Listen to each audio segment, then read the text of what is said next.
الحمد لله نحمده ونستعينه ونستغفره ونؤمن به ونتوكل عليه ونعوذ بالله من شرور أنفسنا ومن سيئات أعمالنا من يهده الله فلا مضل له ومن يضلله فلا هادي له ونشهد أن لا إله إلا الله وحده لا شريك له ونشهد أن سيدنا وسندنا وشفيعنا وحبيبنا ومولانا محمدا عبده ورسوله صلى الله تعالى عليه وعلى آله وعلى أصحابه وبارك وسلم تسليما كثيرا أما بعد فأعوذ بالله السميع العليم من الشيطان الرجيم بسم الله الرحمن الرحيم يا أيها الذين آمنوا اتقوا الله حق تقاته ولا تموتن إلا وأنتم مسلمون صدق الله مولانا العلي العظيم وصدق رسوله النبي الكريم ونحن على ذلك لمن الشاهدين والشاكرين والحمد لله رب العالمين اللهم صل على محمد وعلى آل محمد كما صليت على إبراهيم وعلى آل إبراهيم إنك حميد مجيد اللهم بارك على محمد وعلى آل محمد كما باركت على إبراهيم وعلى آل إبراهيم إنك حميد مجيد. بزرگان محترم، رب سبحانہ و تعالی نے بڑا فضل و کرم کا معاملہ فرمایا، بڑی بندہ نوازی فرمائی. جمعۃ المبارک کی ادائیگی کے لیے اللہ نے مجھے اور آپ کو اپنی چوکھٹ پر بلایا. دعا کرتے ہیں رب کعبہ کی بارگاہ میں اللہ میری آپ کی پوری امت مسلمہ کی نمازوں کو قبول فرمائے. اللہ تعالیٰ کا کرم ہے، احسان ہے کہ اللہ تعالیٰ نے مجھے اور آپ کو کلمے کی دولت سے نوازا، مسلمان کے گھر میں پیدا فرمایا.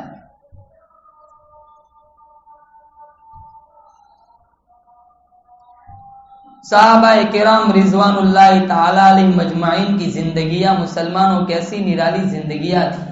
کیا ان کا ایمان تھا، ان کے سینوں میں دلوں میں کیسی کلمے کی عظمت تھی. 1,29,000 صحابہ کا قافلہ گزرا ہے. کسی صحابی نے کسی بھی موڑ میں کسی بھی موقع پر نماز قضا نہ کی، کلمے سے ایمان سے غداری نہ کی، بے وفائی نہ کی. ساری زندگی قرآن کا ساتھ نبھایا، ساری زندگی قرآن پڑھا. آج ہم نے نبی کا فرمان چھوڑا، اللہ کا قرآن چھوڑا، دین و ایمان کو ٹھکرایا، دولت مند ہونے کا ہر وقت خواب دیکھا، مال چاہیے، حرام کھانے سے ملے، سود کھانے سے ملے، رشوت لینے سے ملے. نبی کریم صلی اللہ تعالی علیہ وسلم نے جب دین کی دعوت چلائی، کیا کیا حالات آئے، کیا پریشانی آئی. راستے میں گڑھے کھودے گئے، پشتے نازک پہ اجڑیاں رکھی گئی، پتھر مارے گئے، کانٹے بچھائے گئے. ام المؤمنین عائشہ صدیقہ رضی اللہ تعالیٰ عنہ کا خیال تھا احد سے زیادہ کوئی سخت دین آپ علیہ السلام کی زندگی میں نہیں آیا ہوگا. ایک دن پوچھا یا رسول اللہ احد سے زیادہ کوئی سخت دن آپ کی زندگی میں آیا ہے؟ کیونکہ احد کی داستان بڑی عجیب داستان ہے. 72 صحابہ کی لاشیں پڑی ہوئی ہے. وحشی بن حرب نے نیزہ مارا، ہندا نے کچا کلیجہ چبایا. آپ کی پیشانی پر سفید رنگ کی پٹی بندھی ہوئی. آپ بار بار فرما رہے ما فعل عمی ما فعل عمی، مجھے میرے چچا کی کہانی سناؤ. تو ایسی دردناک کہانی ہے. ام المؤمنین عائشہ رضی اللہ تعالیٰ عنہ کا خیال تھا احد سے زیادہ کوئی سخت دن نہیں آیا ہوگا. پوچھا یا رسول اللہ کہ احد سے زیادہ کوئی سخت دن آپ کی زندگی میں آیا ہے؟ فرمایا ہاں عائشہ، طائف کے بازاروں میں جب مجھے پتھر مارے گئے وہ احد سے بھی زیادہ سخت دن تھا. عذاب کے فرشتے آئے تھے. اللہ کے نبی صلی اللہ تعالی علیہ وسلم سے کہا آپ ایک اشارہ کر دیجئے، 2 پتھروں کے بیچ میں قریش کی نسل سرما بن جائیں گی. آپ نے فرمایا نہیں، یہ نہ صحیح تو ان کی اگلی نسل ایمان لائیں. الہی کرم کر ان کو سارے طائف کے مکینوں پر، الہی پھول برسا ان پتھر والی زمینوں پر.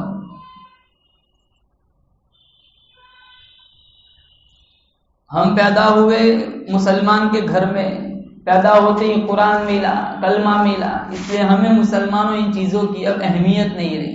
جو چیز عام ہوتی ہے نا اس کی قدر نہیں ہوتی. مسجدیں جگہ جگہ بن گئی، لاؤڈ سپیکر، اذانوں کی آوازیں، نمازوں کی اہمیت نکل گئی، مسجدوں کا احترام نکل گیا.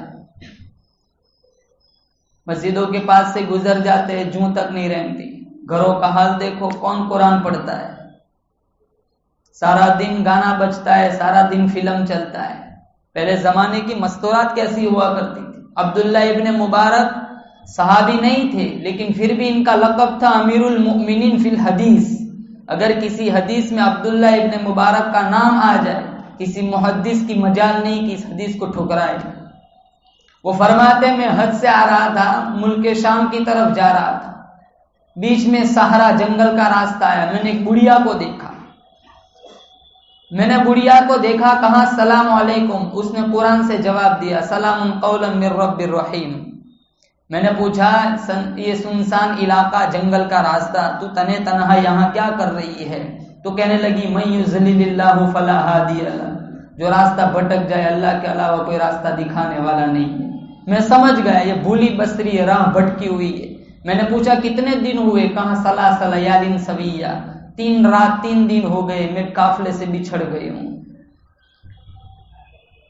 میں نے پوچھا تیرے پاس پانی تو ہے نہیں، نماز کا وقت ہوتا ہوگا، تو کیسے نماز پڑھتی ہے؟ اس نے قرآن سے جواب دیا فَإِن لَّمْ تَجِدُوا مَاءً فَتَيَمَّمُوا صَعِيدًا طَيِّبًا. میں سمجھ گئے تیمم کر کے نماز پڑھتی ہے. عبداللہ ابن مبارک سوچنے لگے میں جو کہتا اس کا وہ قرآن سے جواب دیتی.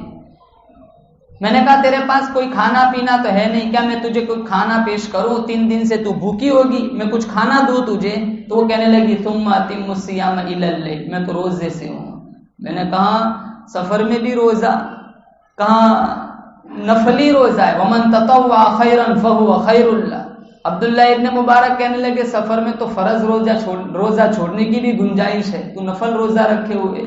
تو کہنے لگی وَأَن تَصُومُوا خَيْرٌ لَكُمْ إِن كُنتُمْ تَعْلَمُونَ، اگر روزے کی جزا کیا ہے تمہیں پتہ چل جائے تو تم سفر میں بھی روزہ نہ چھوڑو. میں جو پوچھتا اس کا وہ قرآن سے جواب دیتی. عبداللہ ابن مبارک کہنے لگے تو میری زبان میں بات کیوں نہیں کرتی؟ میں جس زبان میں بات کرتا ہوں تو ہر بات کا جواب قرآن سے دیتی ہے. وہ کہنے لگی وَمَا لَدَيْهِ إِلَّا رَقِيبٌ عَتِيدٌ، انسان زبان سے جو بولتا ہے لکھا جاتا ہے، میں نہیں چاہتی میرے نام اعمال میں قرآن کے علاوہ اور کچھ لکھا جائے. میں نے پوچھا کہاں سے آئی ہے، کہاں جانا ہے؟ کہنے لگی سبحان الذی اسری بعبدہ لیلا من المسجد الحرام الی المسجد الاقصی، حج کر کے آئی ہوں، ملک شام کی طرف جا رہی ہوں. میں نے کہا میرے پاس سواری ہے، کیا میں تجھے سوار کر لوں؟ کہنے لگی وما تفعلوا من خیر یعلمہ اللہ، جو کوئی بھلائی کروں گے اللہ اسے جانتا ہے، اللہ اس کی جزا دے گا. میں نے اپنی اونٹنی کو بٹھایا، اس بڑھیا کو اس کے اوپر بٹھایا، ایڑ لگائی، اونٹنی کو ہمکانا چاہا، اونٹنی تیز بھاگی، دھڑنگ سے وہ بڑھیا نیچے گری. وہ کہنے لگی میں اونٹنی کو کوسنے لگا. وہ کہنے لگی قصور اس کا نہیں ہے، نہ قصور تیرا ہے، یہ تو وما اصابکم من مصیبت فبما کسبت ایدیکم، یہ تو میرے ہاتھوں کی، یہ تو میرے گناہوں کی سزا ہے. جب وہ گری اس کے کپڑے پھٹے ہوئے تھے، اس نے فوراً قرآن پڑھا قل للمؤمنین یغضوا من ابصارہم ویحفظوا فروجہم، اے اللہ والے میرے کپڑے پھٹے ہیں، اپنے نظروں کی حفاظت کرو، شرمگاہوں کی حفاظت کرو. میں نے پھر اس کو اونٹنی پر بٹھایا، ایڑ لگائی، اور تیز ہنکانا چاہا. میری آرزو تھی کہ بچھڑے ہوئے قافلے سے یہ جڑ جائے. جب میں نے تیز ہنکایا اس نے قرآن سے کہا وقصد فی مشیک وغضض من حولک. اتنا تیز کیوں ہنکاتے ہو؟ ہولے ہولے چلو، آہستہ آہستہ ہنکاؤ. پہلے زمانے میں تھا کہ جب اونٹوں کو ہنکاتے تھے تو وہ اشعار پڑھتے تھے جس سے اونٹنیاں تیز بھاگتی تھی. اللہ کے نبی نے اپنے ایک صحابی سے کہا تھا انجشا، یہ خود ہی خوان تھے، اتنی اچھی لوری گاتے تھے، اونٹنیاں تیز بھاگتی تھی. ازواج مطہرات اونٹنیوں پر بیٹھی ہوئی تھی. آپ نے کہا تھا انجشا، آہستہ آہستہ اونٹوں کو ہنکاؤ، کہیں اونٹوں پر بیٹھے ہوئے یہ نازک آپ گینے کہیں ٹوٹ نہ جائے. میں نے جب اشعار پڑھنے شروع کیے تو وہ کہنے لگی اشعار کیوں پڑھتے ہو؟ فقرؤوا ما تیسر من القرآن، قرآن نہیں جانتے قرآن پڑھو. پھر میں نے قرآن پڑھنا شروع کیا، اونٹوں کو ہنکایا. پھر آگے گئے، میں نے اس سے پوچھا کیا تیرا کوئی شوہر ہے؟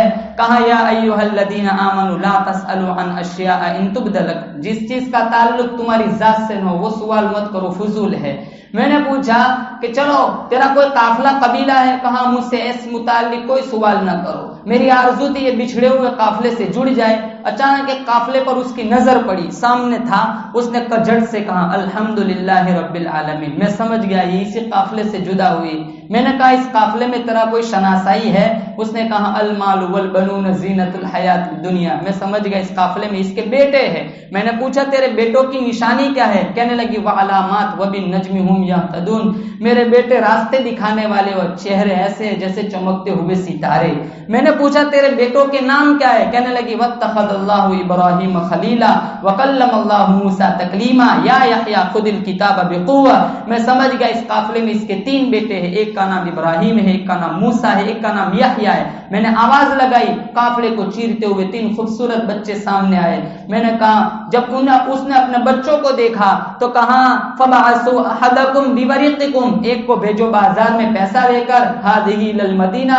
وہ بازار سے جب پیسہ کھانا لے کر کے آیا، کھانا میرے سامنے رکھا. وہ بڑھیا عبداللہ ابن مبارک کو کہتی ہے کلوا واشربوا ہنیئا بما اسلفتم من ایام خالیہ، اب تک جتنے تم نے مجھ پر احسان کیے یہ اس کی جزا ہے، کھاؤ اور پیو. میں نے کہا حرام ہے یہ کھانا میرے لیے، میں کیسے کھا سکتا ہوں؟ میں نے اس کے بچوں سے پوچھا تیری ماں کا ماجرا کیا ہے؟ عجیب ہے، جو کہتی ہوں جو پوچھتا ہوں قرآن سے جواب دیتی ہے. تو وہ بچوں میں سے ایک بچہ کہنے لگا کہ آج 40 سال ہو گئے میری ماں نے قرآن کے علاوہ کوئی بات ہی نہیں کی. وہ جب بھی بولتی ہے قرآن بولتی ہے. ہم کہتے ہیں ماں ہماری زبان میں کیوں نہیں بولتی؟ وہ کہتی ہے ایک فرشتہ ہوتا ہے جو بولتی ہوں لکھتا ہے، میں نہیں چاہتی میرے نام اعمال میں قرآن کے علاوہ اور کچھ لکھا جائے. یہ زمانے کی عورتیں تھیں. آج ہمارے گھروں کا حال دیکھو. آج مردوں نے قرآن چھوڑا، عورتوں نے قرآن چھوڑا. یہ طرح طرح کے فتنے، بیماریاں، پریشانیاں، کاروبار کی تنگی. مسلمانوں یہ حالات ایسے نہیں آئے. میرے تمہارے عمل بگڑے، حالات بگڑے. میرے تمہاری نیتیں بگڑی، حالات بگڑے. دلوں کے وسواس خراب ہوئے، نیتیں خراب ہوئی. جو نیکیاں کرتے وہ بھی برباد کر دیتے. دکھلاوا، ریاکاری.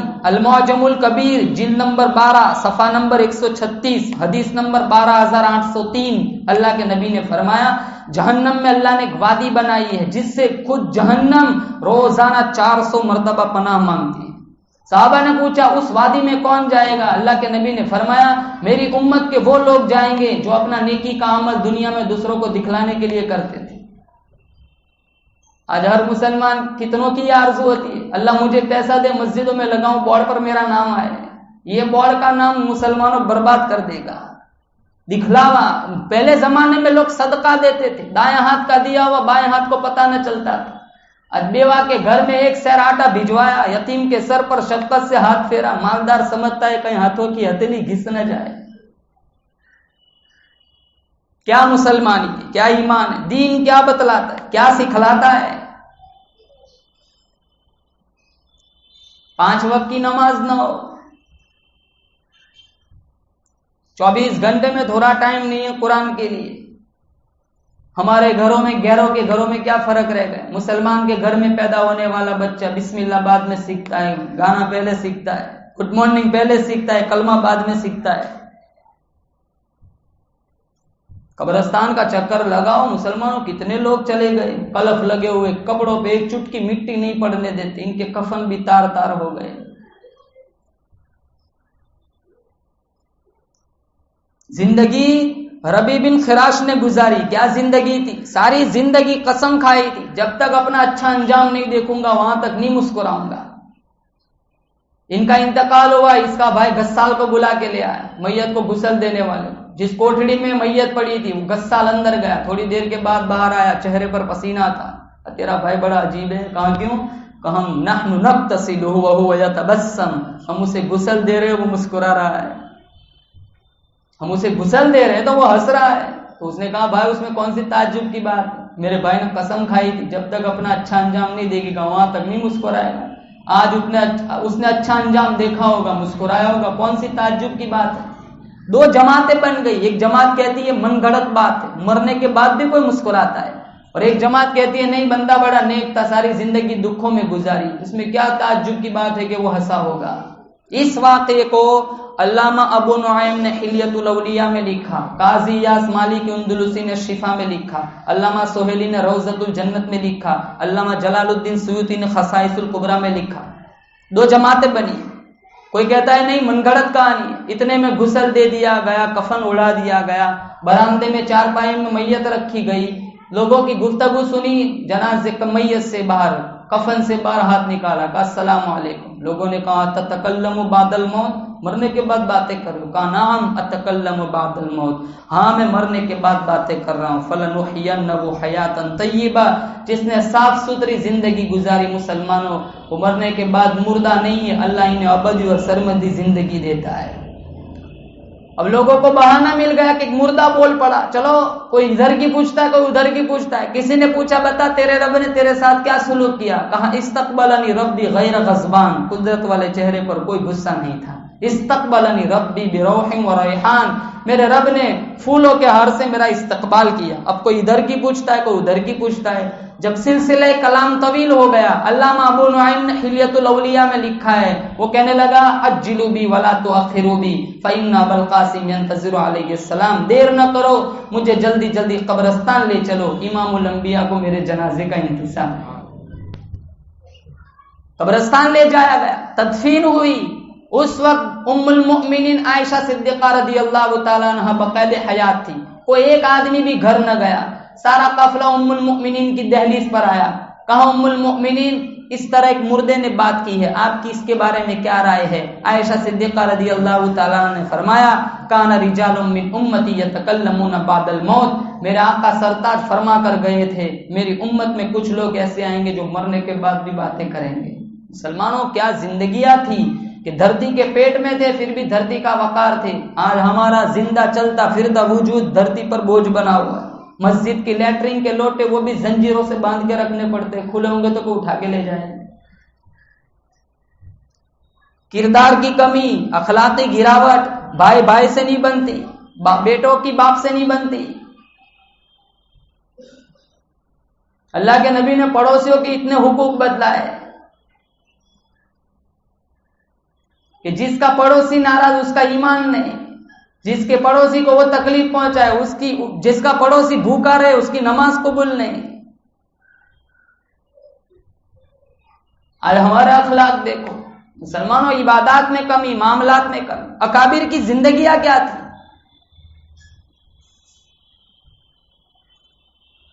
مولانا احسان احمد شجابادی فرماتے غازی علم الدین کی ملاقات کے لیے جیل کی کوٹھڑی میں گیا. سپروائزر انگریز سے کہا مجھے غازی علم الدین کی ملاقات کرنی ہے, ہمارا ایک قیدی ادھر ہے. کہا اس کو قیدی نہ کہو. کہا کیوں؟ کہا خدا, وہ انگریز گورنر کہتا ہے جب سے اس جیل کی کوٹھڑی میں تمہارا یہ آدمی آیا ہے روزانہ رات کو جیل کی کوٹھڑی سے کر آسمان تک میں لمبی نور کی لکیر دیکھتا ہوں. جب ملاقات کی غازی علم الدین سے, کہا غازی علم الدین کیا حال ہے؟ کہا حال بتاؤں گا جگر پھٹ جائے گا. کہا بتاؤ کیا حال ہے؟ کہا جب سے اس جیل کی کوٹھڑی میں آیا ہوں خدا کی قسم ایک رات ایسی نہیں گئی جس میں مجھے محمد مصطفیٰ کا دیدار نہ ملا.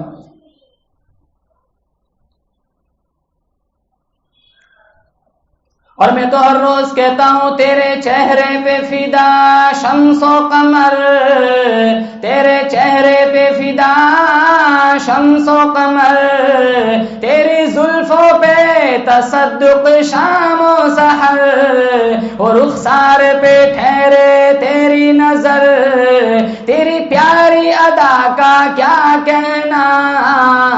غازی علم الدین فرماتے میری تو تمنا ہے ساری زندگی اسی کوٹڑی میں پڑا رہا ہوں, روزانہ رات کو دیدار مصطفیٰ کر کے اپنی آنکھوں کی پیاس بجھاؤں.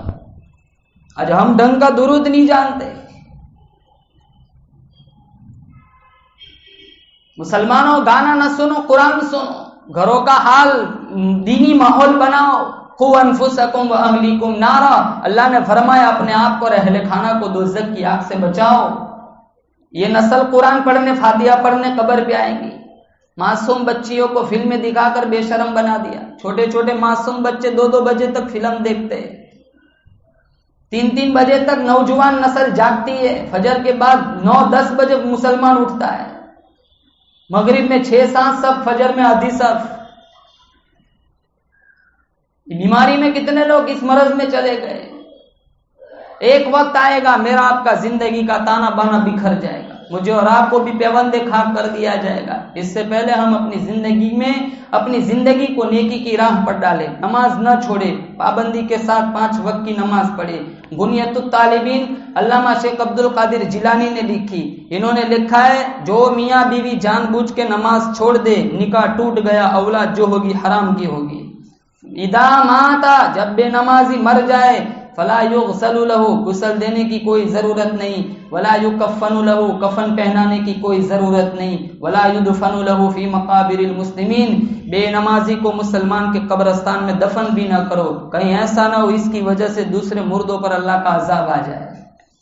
علامہ ابو نعیم نے حلیۃ الاولیاء میں لکھا ہے جو مسلمان جان بوجھ کے نماز چھوڑ دیتا ہے جہنم کے دروازے پر اس کا نام لکھا جاتا ہے. ان کی جمعہ کو مسجدوں میں آتے ہیں.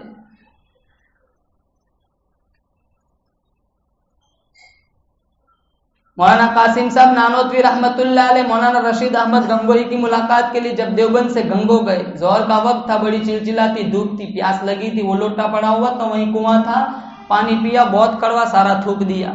جب ظہر کی نماز کے لیے مولانا رشید صاحب آئے, کہاں آپ کے کنویں کا پانی اتنا کڑوا کیسے ہوگا, کہاں کون کہتا ہے, لوگ دور دور سے آتے مشک بھر کے لے جاتے. وہ لوٹا وہیں پڑا ہوا تھا, اٹھا کے دے دیا کہ آپ چکھ کے دیکھ لیجئے. مولانا نے چکھا تو وہ کافی کڑوا, انہوں نے بھی تھوک دیا. لیکن یہ راز مولانا رشید احمد گنگوہی جانتے تھے. کہا مولانا قاسم صاحب کنویں میں کوئی خرابی نہیں, پانی میں کوئی خرابی نہیں, دراصل یہ لوٹا اس قبر کی مٹی کا بنا ہوا ہے جس قبر میں بے نماز مردہ دفن ہے. مٹی کا گارا بنا, گارے کا لوٹا بنا, آگ میں جلایا, ہوا میں سکھایا, اتنے مرحلوں سے گزرنے کے بعد اس میں پانی چھوڑا, اتنا کڑوا, بے نماز مردے کا کیا بنا ہوگا. فاروق اعظم رضی اللہ تعالیٰ عنہ کے پاس ایک آدمی آیا, کہا انصاف چاہیے. کہا کیا, کون سی بات کا انصاف. کہا آپ امیر المؤمنین ہیں. کہا مجھے انصاف دو. کہا کہ کیا ہوا, تیرے ساتھ کون سا ظلم ہوا. کہا میں تیل کا کٹورا لے کے جا رہا تھا, ٹھوکر لگی, کٹورا ٹوٹا, تیل زمین پی گئی, مجھے زمین کو کہو مجھے میرا تیل واپس کرے. کہا بیت المال میں کافی تیل پڑا ہوا ہے, تو لے لے, زمین کو کیوں, زمین سے کیوں جا. نہیں, مجھے اسی زمین سے, جس زمین نے میرا تیل پیا ہے مجھے اسی زمین سے میرا تیل چاہیے. فاروق اعظم نے کہا ٹھیک ہے. کاغذ قلم منگوایا, کچھ لکھا, زمین پر وہ کاغذ کا ٹکڑا رکھا, زمین نے سارا تیل واپس کر دیا. تو وہ آدمی کہنے لگا تیل تو بعد میں لوں گا, مجھے پہلے بتاؤ کاغذ میں کیا لکھا ہے. فاروق اعظم رضی اللہ تعالیٰ نے کاغذ میں لکھا تھا زمین اس کا تیل واپس کر دے ورنہ میں تیرے اندر ایسے آدمی کو دفن کروں گا جو بے نمازی ہوگا. ارے زمین بھی بے نمازی کو پسند نہیں کرتی, ہم جان بوجھ کے نمازیں چھوڑ دیتے. اللہ کے نبی نے حضرت علی سے فرمایا تھا جو جان بوجھ کے نماز نہیں, نماز کی جماعت چھوڑتا ہے, فَاذْهَبُوا فَانْبُشُوا قُبُورَهُمْ فَإِن لَّمْ تَجِدُوا هَكَذَا مَا قُلْتُ لَكُمْ فَهُوَ بَاطِلٌ. جان بوجھ کے جو نماز نہیں, نماز کی جماعت چھوڑتا ہے, جاؤ قبریں اکھیڑ کے دیکھ لو, رشتہ دار دفن کر کے گھر نہیں پہنچتے, اللہ ان کا چہرہ قبلے سے پھیر دیتا ہے. یقین نہیں آتا, فَاذْهَبُوا فَانْبُشُوا قُبُورَهُمْ, جاؤ علی قبریں اکھیڑ کے دیکھو, جیسا میں کہتا ہوں ویسا نہ پاؤ, پلٹ کے کہہ دینا محمد نے جھوٹ بولا تھا. سلمان و تبلیغ سے جڑو, گشت میں جاؤ, کتابوں کی تعلیم میں بیٹھو, دعوت و تبلیغ میں لگو, نماز صحیح ہوگی, وضو صحیح ہوگا, جنازے کی دعا آئیں گی. آج جوان بیٹا ہے, باپ کی ماں کی میت پڑی ہوئی ہے, جنازے کی دعا نہیں آتی, PhD MBBS بڑی بڑی ڈگری ہے, اتحیات کا ترجمہ نہیں آتا, ڈھنگ کی سورہ فاتحہ نہیں جانتا, اس لیے مسلمانوں اپنی زندگی جتنی باقی ہے نیکی کی راہ پر ڈالو، قرآن سنو، قرآن پڑھو، گانا نہ سنو، نمازوں کی پابندی کرو، قرآن کریم کی تلاوت کرو، اپنے بچوں کی صحیح تربیت کرو۔ اللہ تعالیٰ سے دعا کرتا ہوں اللہ مجھے اور آپ کو نیکی کی راہ پر چلائے، جب تک زندہ رکھے، ایمان کی حالت میں زندہ رکھے، موت آئے حرم شریف ہو، کعبہ کا طواف ہو، زبان ہماری ہو، ہماری زبان پر اللہ کا قرآن ہو، مدینہ منورہ ہو، روضے رسول کے سامنے کھڑے ہو، زبان ہماری ہو، ہماری زبان پہ محمد کے نام کا درود ہو۔ ایسی سعادت مندی والی موت اللہ ہم سب کو نصیب فرمائے۔ دنیا بکتے بکتے، دنیا کماتے کماتے، ہسپتالوں میں ایڑیاں رگڑتے رگڑتے، ایسی مہلک اموات سے اللہ تعالیٰ میری آپ کی حفاظت فرمائے۔ وآخر دعوانا الحمدللہ رب العالمین۔